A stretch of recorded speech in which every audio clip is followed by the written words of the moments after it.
You know what nobody talks about? The moment when you finally start seeing people for who they really are. It creeps up on you slowly. Maybe it starts with a friend who always seems to have drama following them everywhere they go. Or a coworker who's incredibly charming to your face, but you keep hearing about the things they say behind your back. Small things at first. Red flags you explain away because you want to believe the best in people. But then, the pattern becomes impossible to ignore. The masks start slipping, the performances become obvious, the manipulation tactics become clear as day. And once you see it, really see it, there's no going back to that comfortable ignorance. And suddenly you realize why you'd rather be alone. It doesn't happen overnight. It's not some dramatic revelation while watching a sunset. It's more like slowly adjusting your eyes after walking out of a dark movie theater. At first, everything seems too bright, too harsh, but then the clarity hits you, and you can never go back to that comfortable darkness. They sell you this fairy tale, don't they? Get to know people better, they say. Build deeper connections. What a load of garbage, because here's what actually happens when you start paying attention, really paying attention to the people around you. You don't get closer, you get the hell away from them. And the worst part, society acts like there's something wrong with you for wanting space, like you're the broken one, like you're unsocial. But here's the truth they don't want you to know. The more you understand people, the more you realize why solitude isn't loneliness. It's freedom.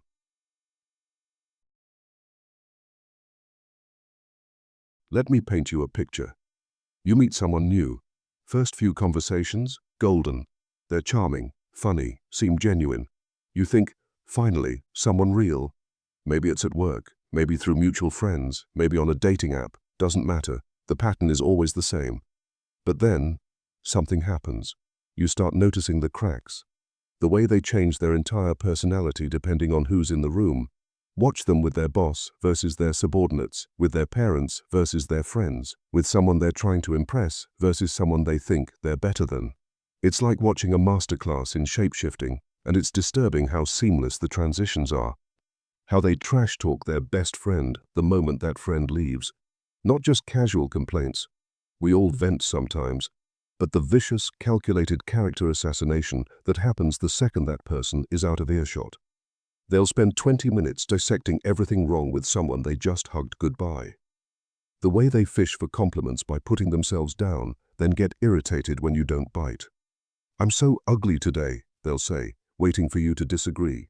And when you don't play along with their validation-seeking theater, when you respond with silence or change the subject, watch how quickly that insecurity turns to resentment. The subtle power plays disguised as helpfulness. You should really try this. Becomes a way to establish superiority. Let me help you with that. Becomes a way to create debt. Every gesture has a hidden agenda. Every kindness has strings attached. Carl Jung wasn't messing around when he talked about the persona.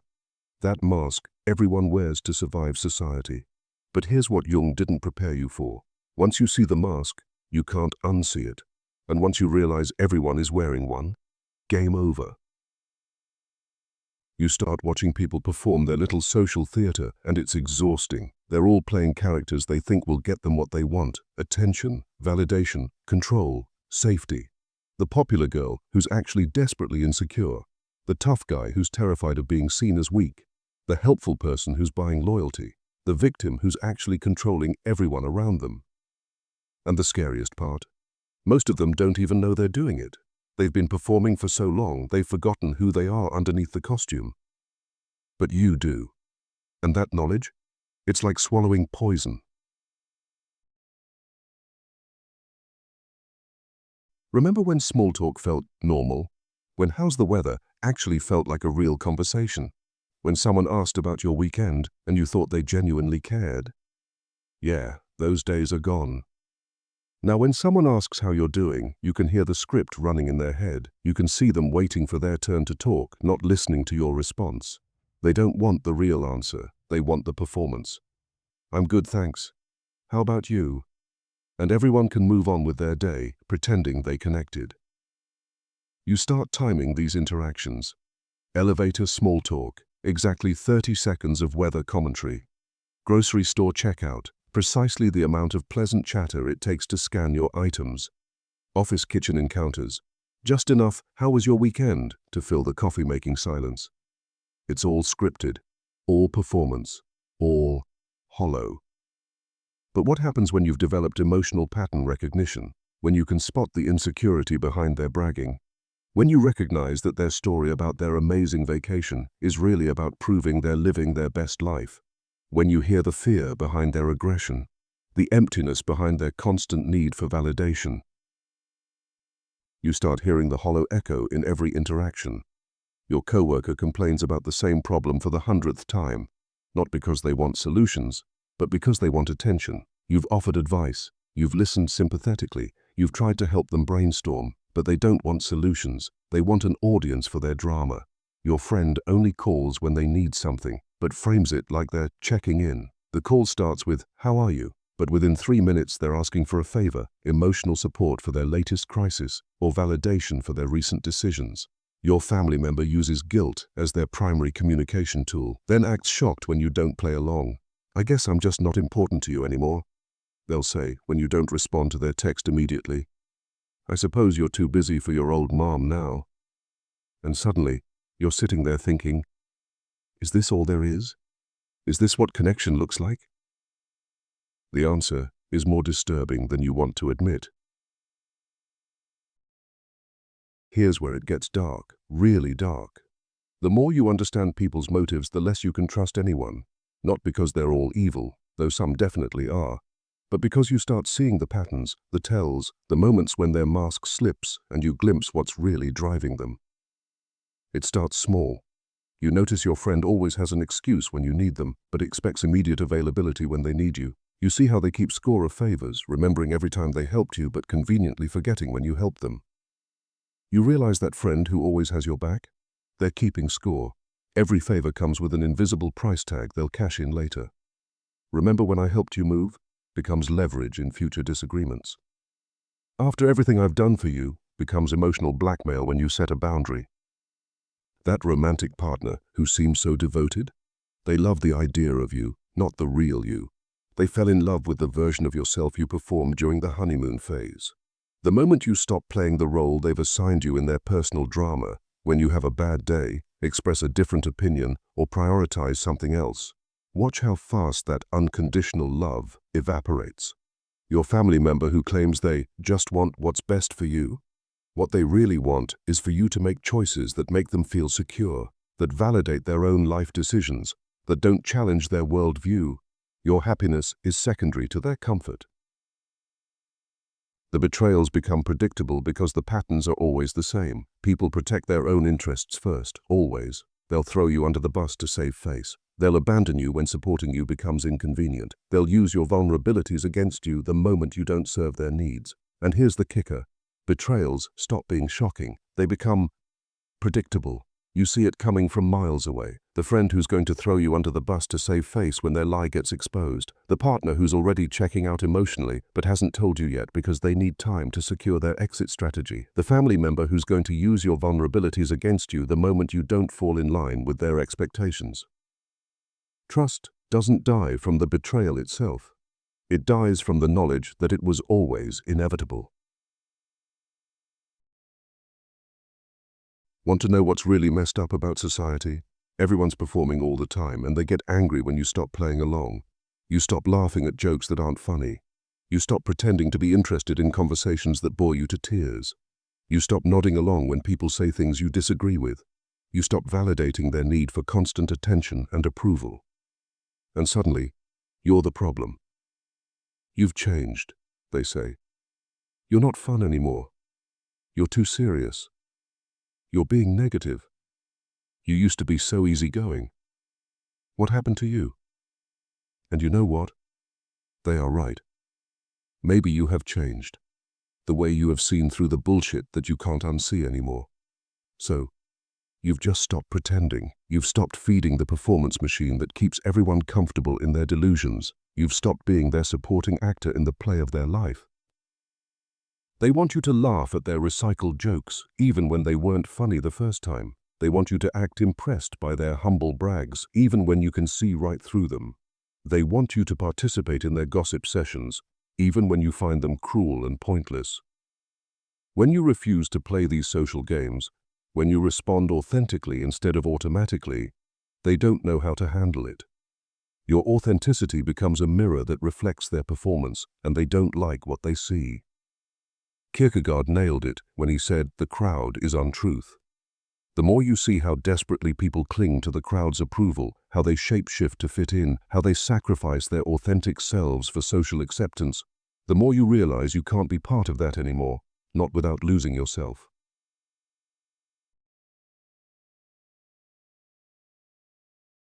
Here's where the story takes a turn, because there comes a moment, and you'll know it when it happens, where isolation stops feeling like punishment and starts feeling like freedom. It might happen on a Friday night, when everyone else is out performing their social rituals. You see the Instagram stories from the bars, the carefully curated group photos, the forced smiles and performed fun. Your phone buzzes with invitations you no longer feel compelled to accept. You're sitting alone in your space. Maybe it's your apartment, maybe it's a coffee shop, maybe it's just your car parked somewhere quiet. Everyone else is out performing their social rituals, posting their carefully curated happiness on social media, playing their roles in other people's dramas. And you're finally, blissfully, authentically alone. No one's projecting their insecurities onto you. No one's trying to manipulate your emotions to get what they want. No one's performing for your attention or demanding you perform for theirs. No one's expecting you to fix their problems, validate their choices, or participate in their drama. For the first time in forever, you can just be. The silence isn't empty. It's full. Full of possibility, full of peace, full of your own thoughts that aren't being influenced, interrupted, or invalidated by others. You realize solitude isn't the consolation prize for people who can't figure out relationships. It's the jackpot for people who figured out that most relationships aren't worth the energy they drain. Let's talk about something nobody wants to acknowledge. Emotional energy is finite, limited, precious. You wake up each day with a certain amount of emotional bandwidth, and every interaction either deposits or withdraws from that account. And most people are energy vampires. They come to you when they're struggling, dump their problems in your lap, soak up your attention and advice, then disappear until they need their next emotional fix. They don't want solutions, they want an audience. They don't want to grow, they want someone to enable their victimhood. They trauma bond with you over shared complaints about work, relationships, family. But the moment you start healing, growing, moving past those complaints, they get uncomfortable. Your growth threatens their identity as a victim. Your solutions challenge their need to stay stuck. They want you available for their drama, but absent during their success. When good things happen to them, they're too busy to call. But when crisis strikes, your phone rings at midnight. They want your support without reciprocation. You listen to their relationship problems for hours, but when you need to talk about yours, they're suddenly busy, distracted, or full of judgmental advice. They want your authenticity while offering you performance. They expect you to be real with them, to listen, understand, empathize, while they feed you carefully edited versions of their truth. Once you see this pattern, really see it, you start guarding your energy like the treasure it is. You stop being everyone's unpaid therapist. You stop lighting yourself on fire to keep others warm. You stop giving emotional CPR to people who are perfectly capable of solving their own problems, but prefer to stay victims because it gets them attention. And when you do, when you start protecting your energy, they call you selfish. Imagine that. Taking care of yourself is suddenly selfish. Refusing to enable their dysfunction is suddenly cruel. Setting boundaries is suddenly mean. There's a moment when you develop advanced pattern recognition, when you can predict people's behavior with disturbing accuracy. And it's both a superpower and a curse. You know which friend will bail on plans at the last minute, not because of real emergencies, but because something better came along or they simply don't want to deal with the social effort anymore. You know which coworker will take credit for your work. You can see them positioning themselves during meetings, setting up the narrative that makes your contributions seem like their ideas. You know which family member will turn a celebration into a guilt trip about why you don't visit enough. Every birthday, every holiday, every achievement becomes an opportunity for them to make it about their feelings. You know which romantic interest is love-bombing you to cover their red flags. The excessive attention, the premature declarations of deep connection, the way they're trying to fast-track intimacy to bypass your natural caution. You know which person is being nice because they want something. The sudden interest in your life, the unexpected compliments, the convenient availability, all building up to the moment they make their ask. You know which friend is competing with you while pretending to support you. The backhanded compliments, the subtle sabotage, the way they celebrate your failures a little too enthusiastically. And here's what's really twisted. When you try to set boundaries based on these patterns, when you protect yourself from predictable behavior, they act like you're the unreasonable one. Give them a chance, they say. Don't be so mean. You're being paranoid. Not everyone is out to get you. But you're not paranoid. You're awake. And being awake in a world full of sleepwalkers is exhausting. You want to know what's really lonely? It's not being alone, it's being surrounded by people who can't handle your authenticity. You try to have real conversations about fears, dreams, the meaning of life, what actually matters. You want to talk about the things that keep you up at night, the questions that fascinate you, the struggles that are shaping you. And they steer it back to safe territory. Celebrity gossip, work complaints, the weather, sports scores, TV shows, anything that doesn't require them to think or feel too deeply. You share something genuine about your struggle. Maybe you're dealing with anxiety or questioning your career path or struggling with a relationship.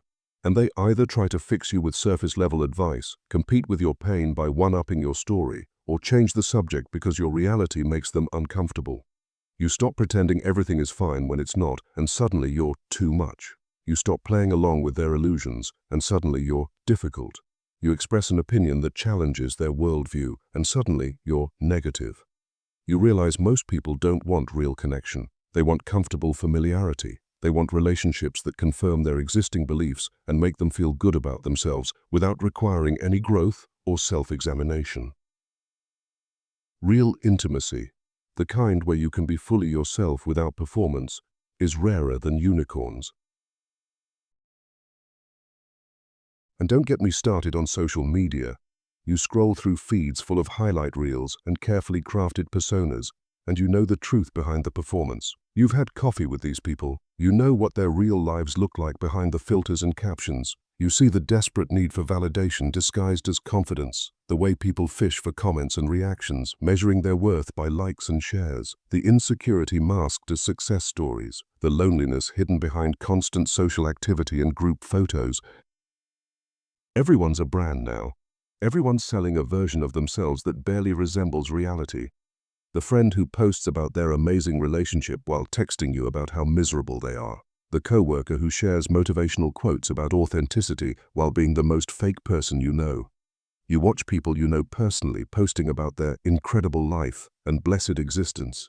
And you remember the conversation where they admitted they're barely holding it together. You see them posting inspirational content about mental health while refusing to address their own toxic behaviors. The disconnect is staggering. And the worst part?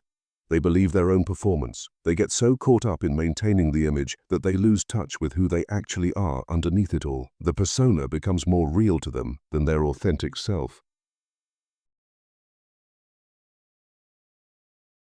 Once you understand manipulation tactics, you see them everywhere, and I mean everywhere. The guilt trips disguised as concern. I just worry about you when you don't call me back immediately. The gaslighting disguised as caring. You're being too sensitive. I was just trying to help. The emotional blackmail disguised as love.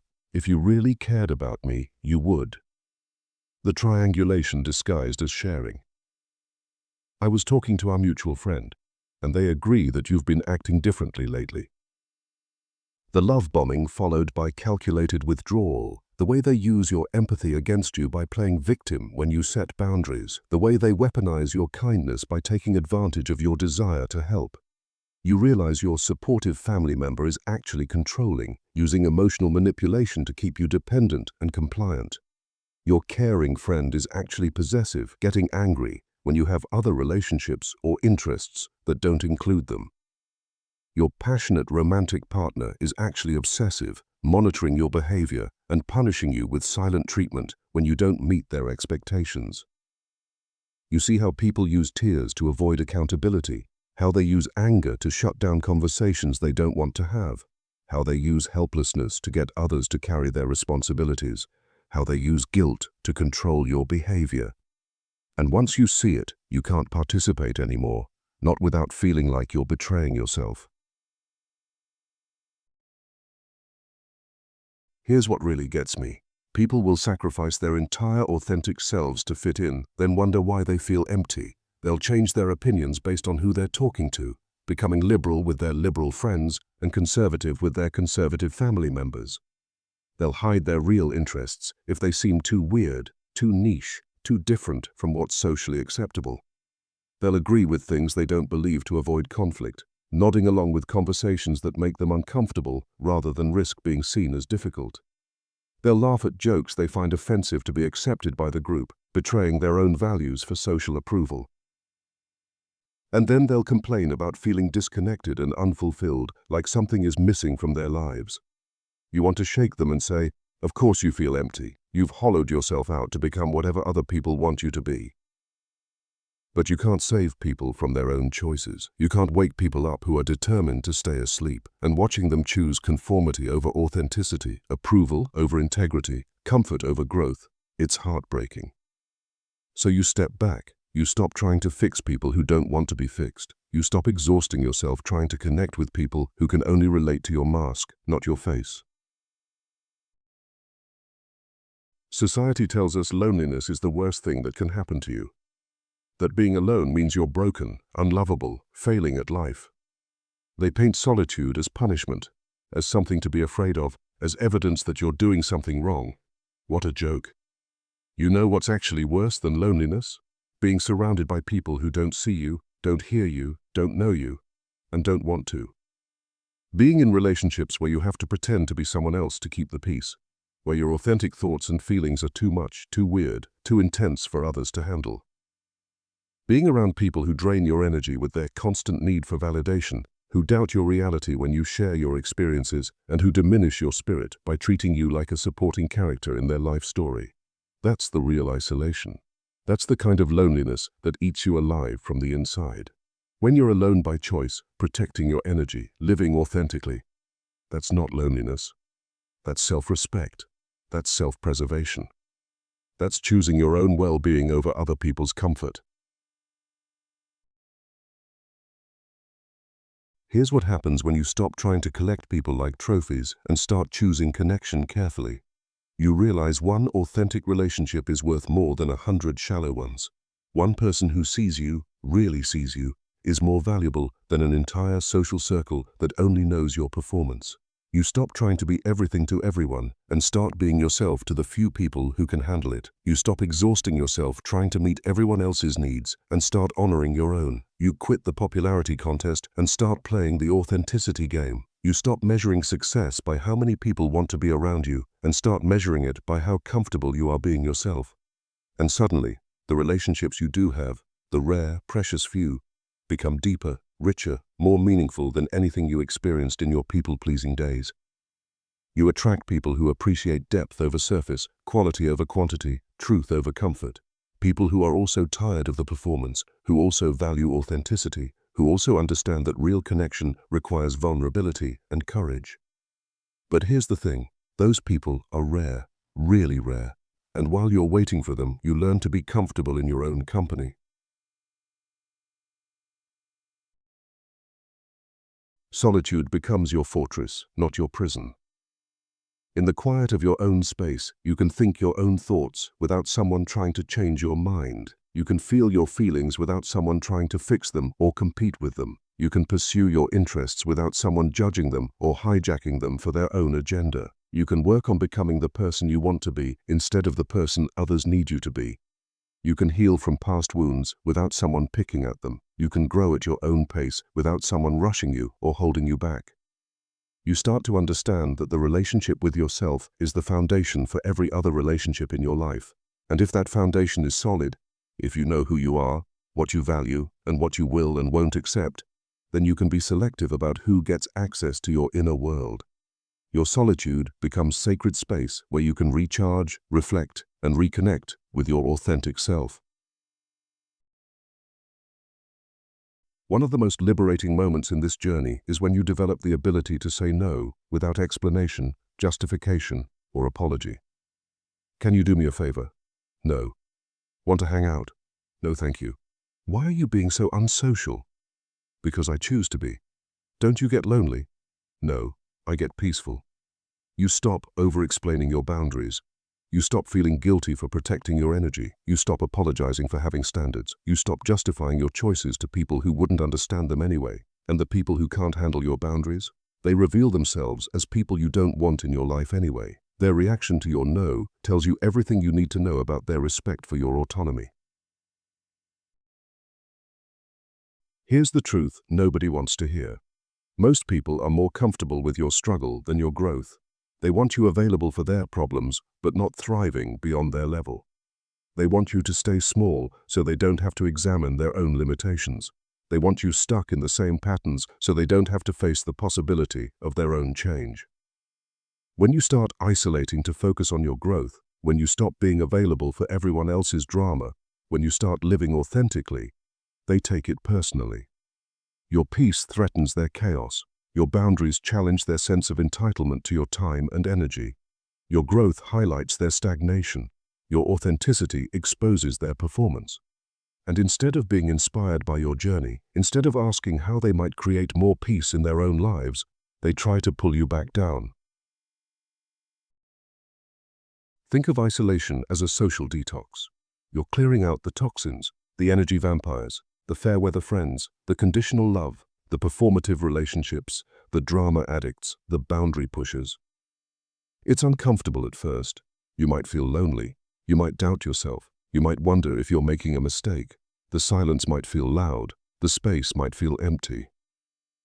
But then something beautiful happens. The fog clears. You remember who you are without other people's projections and expectations clouding your vision.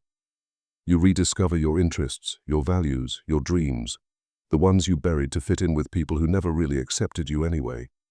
You remember what you actually enjoy, not what you performed enjoying to gain approval. You start to heal from the damage of trying to be everything to everyone while being nothing to yourself. The constant stress of performance starts to fade. The anxiety of trying to read and meet everyone else's needs begins to lift. When you choose isolation over inauthentic connection, you're not giving up on relationships. You're making space for the right ones. You're saying no to relationships that require you to betray yourself. You're refusing to participate in social games that leave everyone feeling empty. You're choosing depth over breadth, quality over quantity, truth over comfort. And yes, it's a smaller life in some ways. Fewer friends, less social activity, more quiet nights at home, fewer parties, fewer group chats, fewer social obligations. But it's your life, authentic, intentional, aligned with who you actually are instead of who others need you to be. It's a life where your energy goes toward things that matter to you, where your time is spent on people who appreciate you, where your emotions are invested in relationships that nourish rather than drain you. Make no mistake, this awareness comes with a price. Once you see through the social matrix, you can't go back to blissful ignorance. You'll always know when someone is performing. You'll always spot the manipulation tactics. You'll always see the neediness behind the charm, the fear behind the aggression, the emptiness behind the constant activity. It's like being the only sober person at a party. Everyone else is drunk on social validation, getting high off drama and performance, and you're just watching, seeing it all clearly while they stumble around in their illusions. Sometimes you'll miss the simplicity of not knowing better. There's a certain peace in naive trust, in believing people's masks, in thinking shallow connections are deep. There's comfort in the crowd, even when the crowd is wrong. But you can't unknow what you know. And honestly, you wouldn't want to. Yes, it hurts sometimes. Watching people you care about choose performance over authenticity, realizing how few people can handle the real you, accepting that most connections are transactions disguised as relationships. It hurts to see through the illusions that keep other people comfortable. It hurts to realize that the world is lonelier than you thought, that authentic connection is rarer than you hoped, that most people are too afraid to be real. But here's the flip side. You're free. Free from manipulation. Free from energy-draining relationships. Free from the exhausting performance of being someone you're not. Free to think your own thoughts, feel your own feelings, live your own values. Free to use your energy on things that actually matter instead of feeding other people's neediness. Free to wait for relationships that nourish your soul instead of settling for ones that drain it. Society measures success by how many people show up to your party. But what if success is actually about how comfortable you are not throwing the party at all? What if success is having the courage to be alone rather than the desperation to be accepted? What if success is protecting your energy instead of spending it on people who don't deserve it? What if success is knowing yourself so well that you can't be manipulated by others anymore? What if success is choosing authentic solitude over inauthentic connection? What if success is measured not by how many people want to be around you, but by how peaceful you feel in your own company? Here's the thing they don't tell you about isolating yourself after truly knowing people. It's not about hating humanity. It's about loving yourself enough to stop betraying who you are for relationships that were never real in the first place. You don't isolate because you're broken. You isolate because you're finally whole enough to recognize what true connection looks like, and brave enough to wait for it. You stop trying to fix people who don't want to be fixed. You stop trying to wake people up who are comfortable sleeping. You stop trying to connect with people who can only relate to your mask. And in that space, that quiet, authentic, protected space, you discover something remarkable. You're not lonely. You're free. Free to be yourself without apology. Free to pursue your interests without judgment. Free to think your thoughts without interference. Free to feel your feelings without someone trying to change them. Free to choose who gets access to your energy, your time, your heart. The tragedy of knowing people deeply is realizing how shallow most connections are. But the triumph of choosing isolation is this: you no longer live for their illusions. You live for your truth. And that truth, it's worth more than all the fake friendships, performative relationships, and energy-draining connections combined. So to everyone watching this who's been feeling guilty about wanting space, about preferring your own company, about being called unsocial, you're awake. And being awake in a sleeping world isn't a curse, it's a gift. The gift of seeing clearly, the gift of choosing authentically, the gift of protecting your energy, the gift of waiting for real connection instead of settling for counterfeit intimacy. Use it wisely. If this resonated with you, if you felt the weight of seeing people too clearly, if you've chosen authentic solitude over inauthentic connection, subscribe if you want more uncomfortable truths about human nature and relationships. And share this with someone who needs to hear that choosing yourself isn't selfish, it's survival. Let me know in the comments, what moment made you realize you'd rather be alone than surrounded by people who don't really see you? Was it a specific betrayal, a gradual awakening, or a sudden realization? Your story might be exactly what someone else needs to hear today. Until next time, stay authentic, even if it means staying awake alone in a world everyone else is sleeping.